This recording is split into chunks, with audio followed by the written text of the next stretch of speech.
Tiesithän, että sähköautoakkujen käsittelyä koskee VAK-laki, eli litium-ioniakut katsotaan vaarallisiksi aineiksi. Ja tähän liittyen niin AKL ja Keura järjestää akkuturvallisuuskoulutusta.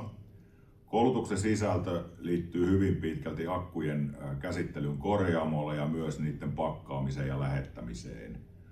Pakkauksessa ja lähettämisessä on tosi tärkeää tuntea erilaiset koodit, joita joudutaan sitten laittamaan niihin lähetyslistoihin. Lisäksi kaikenlaiset riskitilanteet, harjoittelut on todella tärkeää.